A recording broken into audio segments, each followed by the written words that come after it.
Paul Reubens, the beloved actor and comedian best known for creating the iconic character Pee-wee Herman, has passed away. With his unmistakable high-pitched voice and quirky antics, Pee-wee Herman became a true cultural phenomenon. Reubens' career spanned decades, marked by both tremendous success and serious controversy. From whimsical performances that captivated audiences to a shocking arrest that reshaped his public image, his life was full of dramatic twists and turns. Join us as we take a closer look at the highs and lows of Paul Reubens' fascinating journey, one that ultimately ended in a tragic and untimely death. At what LD? To the fall of this cherished entertainer? Watch until the end to find out. Paul Reubens, born Paul Reubens, on August 27, 1952, in Peekskill, New York, was raised in a vibrant, culturally rich environment. His parents, Judy and Melton Reubens, nurtured his love for entertainment. A defining memory from his childhood was attending the annual Ringling Brothers and Barnum and Bailey Circus. After the family relocated to Sarasota, Florida, Paul found himself surrounded by performers from the legendary circus, many of whom were his neighbors. He became a frequent guest at their shows, experiences that left a lasting impact and helped shape his eccentric and endearing personality. Despite his parents' initial hesitation, Reubens pursued his passion for performance. He began with backyard plays and eventually joined a local theater, displaying a natural flair for showmanship from an early age. He greatly admired young actor Ron Howard and aspired to follow in his footsteps.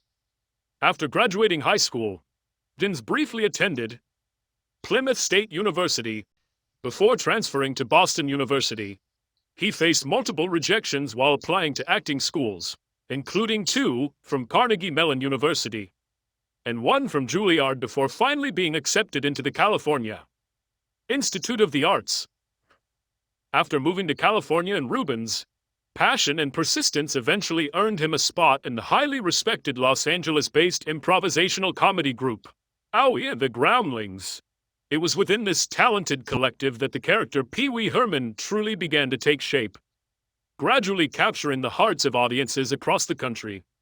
During one Groundlings performance, the cast was tasked with portraying characters typically found in a comedy club. Not particularly fond of traditional stand-up comedy, Reubens decided to create a character who was a painfully awkward comedian, one who couldn't tell jokes well or respond to hecklers with any skill. From that idea, Pee-wee Herman was born. However, the character didn't become an overnight sensation. Despite his now iconic high-pitched laugh, eccentric gray suit, and oversized red bow tie, Pee-wee was the result of years of careful development. Reubens meticulously refined the character over time, using countless performances to shape the traits that would ultimately make Pee-wee a household name. In 1981, The Pee-wee Herman Show, a stage production centered around the character, debuted to critical acclaim. The live show had a successful 5-month run and was recorded for television, airing as a special on HBO, a major milestone in Reubens' career. That same dedication would carry Reubens even further when he teamed up with a then-unknown Tim Burton to create the feature film Pee-wee's Big Adventure in 1985. The movie was a hit, launching both Burton's and Reubens' careers to new heights and opening the door for even greater opportunities. The success of the film led to the creation of Pee-wee's Playhouse, colorful and surreal Saturday morning children's show that premiered in 1986. It became a cultural touchstone, winning over both kids and adults with its quirky humor, inventive visuals, and subversive edge. Reubens' work stood out not just for its originality, but for the creative freedom it offered to those around him. During a 2016 Q&A at USC's Ray Stark Family Theater, artist Wayne White, who worked on Pee-wee's Playhouse, expressed deep gratitude to Reubens for giving him and others a chance in the industry. "We were doing this for the first time," White said. "Who in Hollywood would have taken a risk on us? No one, but Paul did." Reubens was not only a gifted performer and artist himself, he had a keen eye for undiscovered talent and gave many creatives their first big breaks. Pee-wee's Playhouse was more than a children's show. It became a vibrant and unexpected art project that made its way into mainstream television. Long before Pee-wee became a phenomenon, Reubens had already begun planting the seeds of his Career in the 1970s.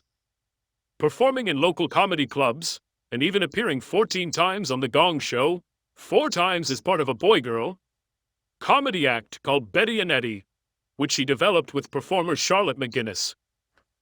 After joining the Groundlings, Reubens spent 6 years with the troupe, working alongside future comedy legends like Bob McClurg, Phil Hartman, and others. Reubens and Hartman became close friends, often writing and performing material together. In 1980, Reubens even landed a small role in a film, a modest but important step in a journey that was just beginning to take off. Paul Reubens landed a small role as a waiter in the Blues Brothers, but his big break still seemed elusive. A couple of years later, after being rejected from Saturday Night Live, Reubens began to lose hope, believed his comedy career was over, and seriously considered returning home to Sarasota. But then, a spark of inspiration struck. He remembered a peculiar character he had once portrayed on stage, a socially awkward, childlike comedian who had briefly captured attention. That character was Pee-wee Herman. Reubens saw potential in revisiting him. Determined to give it one last shot, he borrowed money from his parents and teamed up with fellow Groundlings Phil Hartman and John Paragon to fully develop the Pee-wee Herman Show. Drawing inspiration from 1950s children's television shows like Howdy Doody, they reimagined Pee-wee as a mischievous, eternal child, a whimsical blend of innocence, absurdity, and rebellion. The show centered around Pee-wee's playful adventures inside a colorful, chaotic playhouse located in the magical Puppet Land. There, he interacted with a cast of quirky characters, including Terry the Pterodactyl, Captain Carl, and Miss Yvonne. Though styled as a children's program, the show was anything but conventional, was deliberately crafted as a parody for adult audiences, filled with innuendo, double entendres, and clever jabs at social norms. Else, behind the colorful sets and puppets was a sharp, satirical edge that made it resonate with a wide and unexpected audience. The performance culminated in a magical moment. After an hour of playful lessons and enthusiastic audience participation, Chumby the Genie granted Pee-wee's wish to fly. The show closed with a joyful musical finale, as Pee-wee triumphantly sang, "I'm the luckiest boy in the world." The stage production debuted in 1981 with midnight performances at the Groundlings Theater. Though initially puzzling to some, the show quickly won over audiences and critics with its avant-garde charm and unique production design. Reubens was praised as one of the most eccentric and original comedic voices of the time. The Pee-wee Herman Show developed a dedicated cult following, leading to a 5-month sold-out run at the Roxy Theater in Los Angeles. Its popularity soared, and HBO eventually filmed it as a comedy special, catapulting Pee-wee Herman into the national spotlight. At this pivotal point, Paul Reubens made a bold decision. He would fully embrace the Pee-wee Herman persona. He began making regular appearances in character, blurring the lines between performer and performance. The 1970s. Reubens supported himself by working in restaurant kitchens and as a Fuller brush salesman while continuing to chase his dreams. His time at CalArts proved pivotal as he began developing his distinctive comedic style and perfecting his timing. His passion for comedy deepened, setting the stage for the birth of Pee-wee Herman and the beginning of a legendary, if complicated, career. Pee-wee Herman quickly became a fixture on television, with frequent appearances on variety shows and late-night programs. He was a regular guest on Late Night with David Letterman, where his bizarre, childlike antics always left a memorable impression. Letterman once quipped, "What I find hilarious is that it has the appearance of a mischievous and clever child, but deep down, you know it's being controlled by something sinister." This oddball charm, paired with Paul Reubens' commitment to the character, helped Pee-wee Herman rise to cultural icon status during the 1980s. What began as an experimental stage, the parody had evolved into a national sensation. Audiences were fascinated by this man-child persona that defied convention, equal parts whimsical and unsettling. Innocent yet subversive, Pee-wee's popularity caught the attention of Warner Brothers, who saw potential in bringing the character to the big screen. At the time, studios were beginning to explore films built around singular, exaggerated comedic characters. But few had succeeded in transforming such over-the-top personalities into compelling full-length feature protagonists. That challenge now belonged to Paul Reubens. With no prior screenwriting experience, Reubens began writing a draft of the film from an office on the Warner Brothers studio lot. One day, while struggling with the script, something outside his window caught his attention: bicycles. Around the studio back lot, it was common to see employees riding bikes between sets and buildings. Paul, amused and inspired, jokingly asked if he could get one too. To his surprise, Warner Brothers gifted him a restored 1940 Schwinn bicycle. He instantly fell in love with it. That moment sparked a new idea. Reubens scrapped his initial draft and started fresh. Collaborating with Phil Hartman and Michael Varhol to write a completely new script, this time centered around Pee-wee's beloved bicycle. The film would follow Pee-wee on a wild, cross-country quest to recover his stolen bike, blending slapstick humor, surreal adventures, heartfelt moments. With the script in development, the team began searching for a director who could capture Pee-wee's bizarre and whimsical world. Reubens attended a screening of Frankenweenie, a short film directed by a then-unknown Disney animator. The screening was hosted by his friend Shelley Duvall, and as Paul watched, he became convinced that this quirky, visionary filmmaker was the perfect match for Pee-wee's cinematic debut. Can you guess who that director was? Stay tuned. The surprising choice would go on to change everything, launching not just Reubens' film career, but the career of a now legendary director. Warner Brothers saw potential in Paul Reubens' vision and took a leap of faith, hiring a promising young director named Tim Burton, a bold move that would shape the future of all involved. Burton brought his signature visual flair to the world of Pee-wee Herman, enhancing the stage show's offbeat humor with surreal dream sequences, stop-motion animation, and bold, stylized set designs. These elements perfectly complemented the whimsical absurdity of Pee-wee's universe, transforming it into something truly cinematic. Reubens also had a unique idea for the film's soundtrack. He wanted the frontman of his favorite band, Oingo Boingo, to compose the score. After attending a few live shows together, Burton agreed with Reubens' instincts. And soon, Danny Elfman, despite having no prior film scoring experience, reluctantly took on the challenge. It was his first ever film composition. In a twist of fate, three distinct artistic voices, Reubens, Burton, and Elfman, collided to create something original, vibrant, and unforgettable. Their collaboration gave birth to a cinematic oddity, Pee-wee's Big Adventure, 1985. The film quickly developed a cult following, much like Pee-wee himself. Audiences and critics alike praised its charm, humor, and stylistic boldness. Despite stiff box office competition, including a little movie about a time-traveling DeLorean, Back to the Future, Pee-wee's Big Adventure held its ground, staying in the top 3 at the box office for 6 consecutive weeks. It ultimately grossed over $40 million on a modest $7 million budget. The plot was deceptively simple. Pee-wee's epic quest to retrieve his stolen bicycle. Yet the story's blend of childlike wonder, absurd comedy, and offbeat characters captivated audiences. The film not only cemented Reubens' legacy as a comic genius, but also launched the careers of both Tim Burton and Danny Elfman. Burton would go on to become one of Hollywood's most visionary directors, while Elfman has since scored over 100 film projects, many of them Burton's, riding on the film's success. Reubens expanded Pee-wee's world once more, this time for Saturday morning television. He adapted elements of his original stage play into a full-fledged children's series, Pee-wee's Playhouse, airing from 1986 to 1990. Show became a critical and commercial hit, winning 15 Emmy Awards and appealing to both children and adults with its playful mix of imagination, subversion, and pure creativity. In 1985, in a moment of sweet irony, Pee-wee Herman hosted Saturday Night Live, the same show that had once rejected Paul Reubens as a cast member. To go from being turned down to hosting as one of the most talked-about characters in America was a full-circle moment Reubens could take pride in. At first glance, a Pee-wee Herman movie seemed like a long shot and oddball comedy made on a shoestring. Budget, directed by an unknown filmmaker, and starring a man in a tight gray suit with a red bow tie. And yet it worked. It more than worked. It became a phenomenon. At first glance, Pee-wee's Big Adventure seemed like an unlikely success story.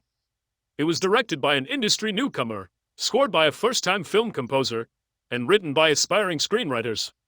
Its main character, Pee-wee Herman, had never been tested as a lead in either television or film. And yet, it was precisely these unconventional choices that contributed to the film's unique charm and unexpected triumph. Paul Reubens took bold risks, choosing to collaborate with unknown talents like Tim Burton and Danny Elfman, both of whom brought distinct creative visions that elevated the story. Reubens' goal was to introduce Pee-wee to a broader audience, while preserving the humor and oddball charm that had made his stage show a cult hit. The result was a film that resonated with longtime fans and captivated new viewers alike. Pee-wee Herman was a polarizing character, endearing to some, irritating to others. Reubens had created him as a satirical take on comedians who lack self-awareness, a man who failed to grasp how the world truly saw him. That layer of tragicomic irony gave Pee-wee an edge that was both hilarious and unsettling, and it made him unforgettable. But just as Reubens reached the height of his fame, everything changed. The first scandal, 1991. Arresting July 1991. While visiting an adult movie theater in Sarasota, Florida, Paul Reubens was arrested during a police raid. He was charged with indecent exposure after being caught masturbating in the theater. The incident shocked the public and shattered Reubens' carefully cultivated image as the eccentric yet family-friendly Pee-wee Herman, though he entered a plea of no contest, admitting guilt but accepting the legal consequences. He was sentenced to 75 hours of community service. The fallout was swift. CBS canceled Pee-wee's Playhouse and pulled all reruns from the air. What had been one of the most celebrated children's shows of the decade came to an abrupt and unceremonious end. The second legal controversy, 2002, charges more than a decade later. In November 2002, Reubens faced new legal troubles. Authorities charged him with possession of child pornography following a raid on his home. Reubens and his publicist strongly denied the allegations, claiming the material in question was part of a collection of vintage art and erotica. Illegal pornography. After a lengthy legal process, the district attorney dropped the child pornography charges. However, Reubens agreed to a plea deal, pleading guilty to a lesser misdemeanor obscenity charge, and received 3 years probation. Though this second controversy did not generate the same level of media frenzy as the first, it further damaged Reubens' reputation. For many, the question was no longer about legality, it was about public perception, whether audiences could still separate the man from the character. Support and division. Despite the backlash, Reubens received public support from several Hollywood figures, including Bill Cosby and Zsa Zsa Gabor, who argued that while his actions may have been inappropriate, they were not harmful or malicious. However, public opinion remained deeply divided. Some sympathized with Reubens and viewed the scandals as overblown, while others questioned his integrity and motivations. Retreat and reinvention. Following these legal battles, Reubens stepped out of the spotlight. He avoided the Pee-wee persona and took on acting roles under his real name or pseudonyms, seeking to distance himself from the controversy and rebuild his career on quieter terms.